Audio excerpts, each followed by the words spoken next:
السلام علیکم پیارے بچوں، class 8 subject Urdu, page number 65 اس آز پرن لیسن یتھ ناو آزمائش شرط ہے۔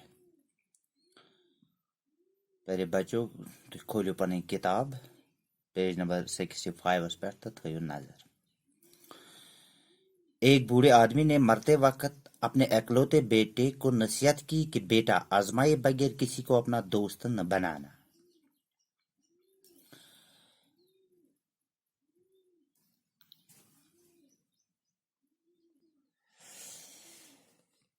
ایک بڑن کر پنن لڑکن نصیحت کہ دوست گھس نہ بناون آزماؤن ورائے کی، کسی نہ کسی مرحلے پر اپنے عزیزوں و رشتہ داروں کو بھی کسی آزمائش کے وقت ضرور پرکھنے کی کوشش کرنا۔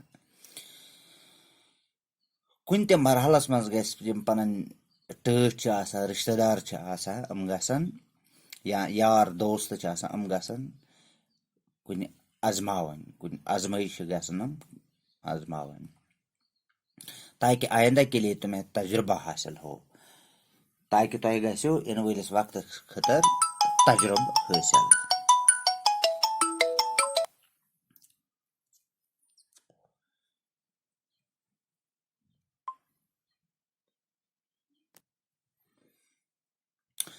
کچھ دنوں بعد بوڑھا مر گیا اور بیٹے نے باپ کی باتوں کو آزمانے کے لیے اپنی بیوی اور اپنے قریبی دوستوں کی آزمائش کا تہیہ کر لیا۔ کینہ دہ گئے یہ بڑ مود من تو ایم سوچ کہ بہ ہسا کر آزماون پنن خانداری تو بی پن دوست ہم ہسا آزماوک بہ۔ اس کا دوست بہت ہی چالاک تھا اور مقامی حاکموں کے لیے مخبری جاسوسی کا کام کرتا تھا۔ تم سن دوست اس واریاہ چالاک بے اس کران مخبری۔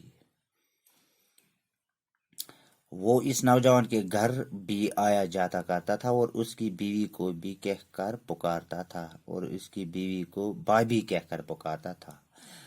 ام سن گھر تہ اس یوان، ام سن گھر واجی اس ونان بابی۔ ایک روز نوجوان کسی کام سے شہر چلا گیا اور واپسی پر کسائی کی دکان سے سری پائی خرید کر لایا۔ ایک دہ گو یہ نوجوان بازر اور واپسی پہ آو یہ گو کسائی سندس دکانس پہ ان سری تو پائی کل تو پاچ۔ اس نے سوچا کہ اپنے مرحوم باپ کی نصیحتوں کو پرکھنے کے لیے یہ ایک اچھا طریقہ ہے۔ ام دپن یس مے مل نصیحت کرمز تو آز گسا میں سن نصیحت آزماؤن اصل وقت۔ چنانچہ ایک تہیے میں سری پائی لے کر جب وہ گاؤں واپس پہنچا تو خاصی رات ڈل چکی تھی۔ چنانچہ ام یہ سر پائی ست تو رات اس گمز یہ ووت گھر۔ اس نے اندھیرے میں گھبرائی ہوئی آواز میں اپنی بیوی سے کہا کہ وہ گھر میں روشنی نہ کرے۔ تے اون گھبرائی ہوئی آواز میں پنہ گھر واجی کہ لائٹ کر سے بند، اور ایک کتال لے کر چپ چاپ